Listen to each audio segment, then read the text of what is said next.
top of the microwave. Stay. Oh, shoot! You did. The broiler's on. Oh, daggone it! What happened? I burnt my biscuits. Make that the intro, please. Today we're having burnt wieners No. and rump roast. Daggone it!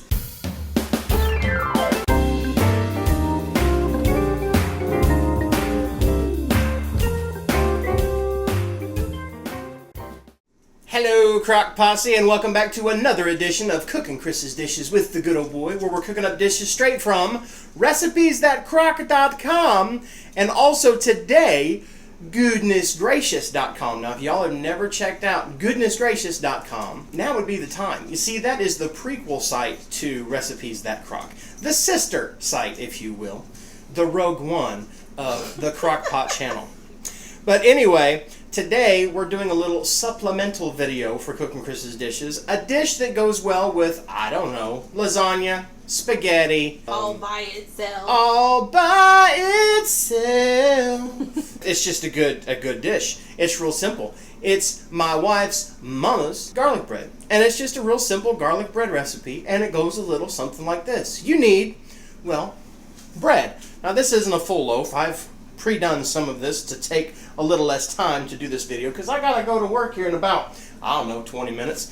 But also, other than a good French bread or an Italian bread, mama, as I like to call her, because she loves it when I call her mama. She really doesn't like She it. doesn't like it at all.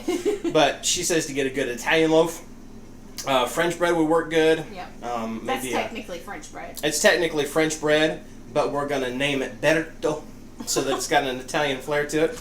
And also you need some softened butter, and we're using just a regular olive oil and sea salt butter that I've put in a microwave for about 10 seconds. You pot it in I there? pot it in a microwave. I put it in the microwave for about 10 seconds just to soften it a little bit. And then some shredded cheese, mozzarella.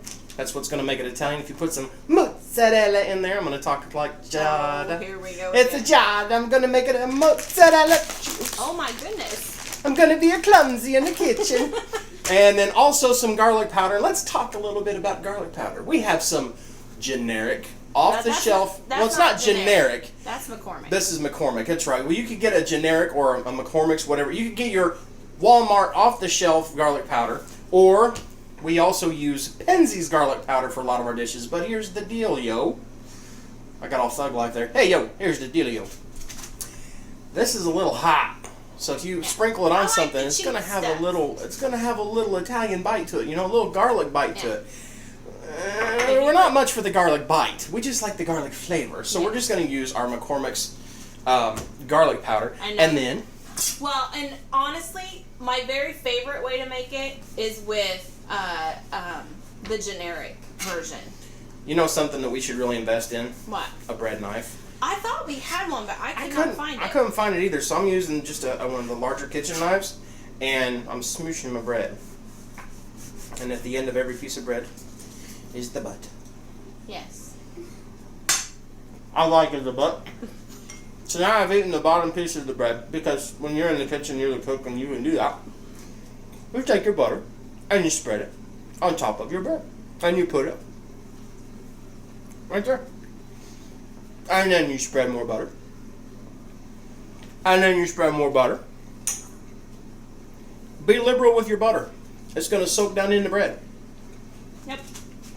And then you find yourself with a cookie sheet, baking sheet, that has no more room for that little poor piece of bread right there. That little sad piece of bread. I'll have to eat that for lunch. After you've put your butter on top of your bread, take your garlic powder and sprinkle it. Yes. And depending on how much garlic you like is how much garlic you put on there. It's your choice. It's your bread. It's your bread. It's your kitchen. Do what you want to do. It's your house. Yeah. I like a lot. Not a lot, but enough. You know, give it a good garlic flavor. Right on the top. And then when you're done with that, you take your cheese and you sprinkle it right on the top. Now it's going to be hard to see in that camera there, but maybe on this camera if I show you just right.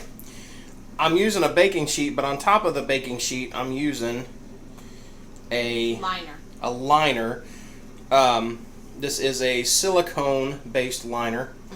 And what that's going to do is it's going to keep the cheese from getting stuck to the bottom of the baking sheet.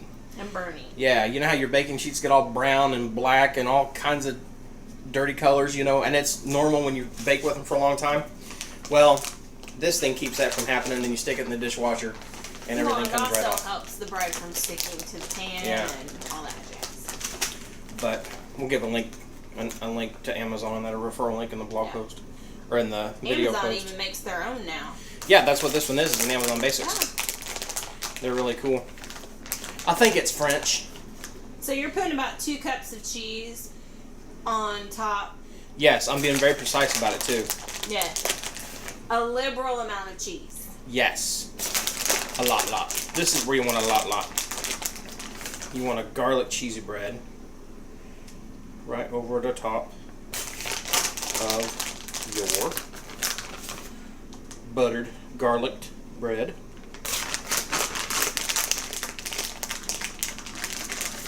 This one missed a little bit, and this one. You didn't see that. I'll clean that up later. No, and then if you drop cheese on the floor, Octavius will be Aki will get that. Some of it that came on the sides, we'll put it up there on top of the bread. Now, what I like about doing it this way is the stuff that doesn't make the bread that gets stuck on the bottom of the pan, it crisps up too and it tastes pretty daggone good by itself. And that's it. Now you just want to take this and put it under your broiler, a hot broiler, for just a couple minutes. You don't want to go do laundry. You don't want to go in the other room play Angry Birds like I was doing all morning.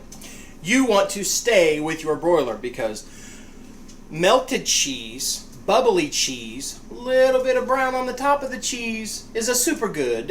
See, this is where you get your Italian bread because I'm talking like an Italian. Burnt cheese tastes horrible. So, let's go, and you can see my butt now. And we're going to pop that in there. I'm going to use this camera to show you. Hello. To show you what it's going to look like. So, here I am at my oven. And this is what it's doing. If you look in there, it's on direct heat right underneath the broiler. And it's not going to take any time at all for that to melt down. We're just going to give it a couple minutes. You can see in the back it's already starting to melt a little bit. See how shiny it's getting there?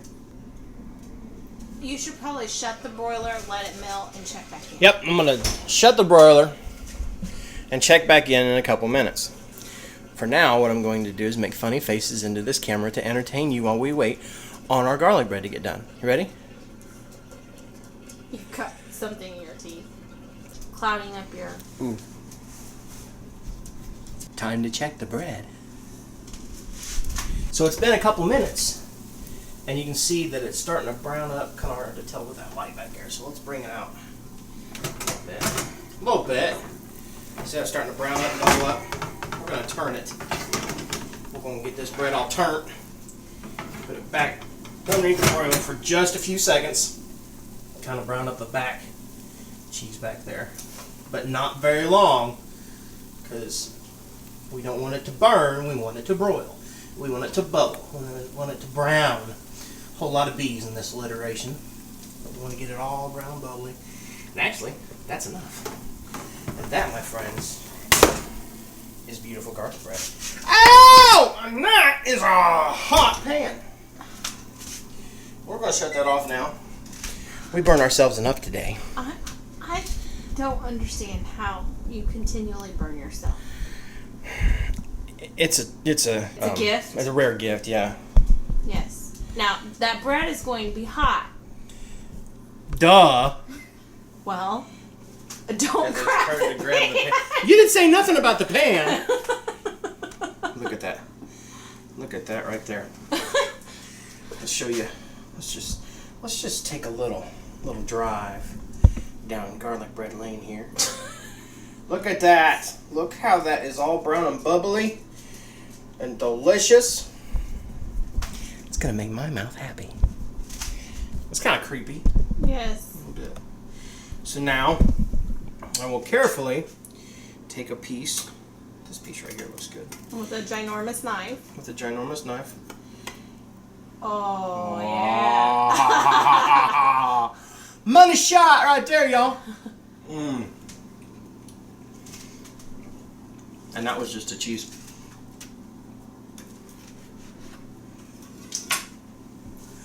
I'm going to do a taste test now of this hot bread. And I can tell by just touching it, it's a little toasty on the bottom. Of course, the cheese is all toasted on top. The butter has soaked down into the bread, so it's going to be a little crunchy, a little crispy, a little gooey, and a little chewy. That's the way I like my garlic bread. Mm-hmm.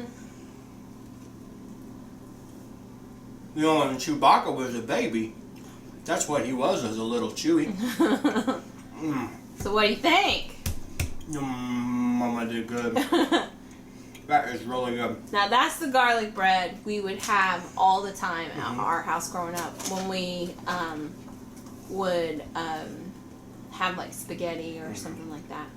Here's a trick. If you are randomly having spaghetti one night or lasagna or something, and How do you randomly have spaghetti? well, I'm just saying if you find spaghetti! if you find yourself having that, but you don't have a loaf of bread to use. Mom did occasionally use white bread to do it. It's not as good. But a trick, if you have hot dog buns or hamburger buns, you can do the same thing. Redneck garlic bread. Yeah, it comes out very similarly. So, Because it's a little thicker bread. yeah. Texas toast would be good with this too if you don't want to use an Italian loaf or if you can't find Yeah. a loaf of bread like that. But my favorite way is with the Italian loaf. Or the That's my favorite way too. Hey, I got an idea. Why don't you whip up a big old pot of spaghetti? And we'll do this. We want to thank you for watching another edition of Cooking Chris's Dishes with the good old boy. We hope that you will check us out at recipes.crock.com as well as goodnessgracious.com, and we will give links to both down below. Also check us out at Facebook at Recipes That Crock, Instagram at Recipes That Crock, and Twitter at Recipes Crock. And also subscribe down below here where it says subscribe. We're getting closer and closer to 3,000 subscribers, and when we get to 3,000 subscribers, ouch! We will probably be in the emergency room because I keep burning the snot out of myself. So, subscribe down below. Surely you'll see me get burnt. You'll see more challenges. You'll see more food. And if y'all keep watching, we will keep cooking and all will be well. Bye.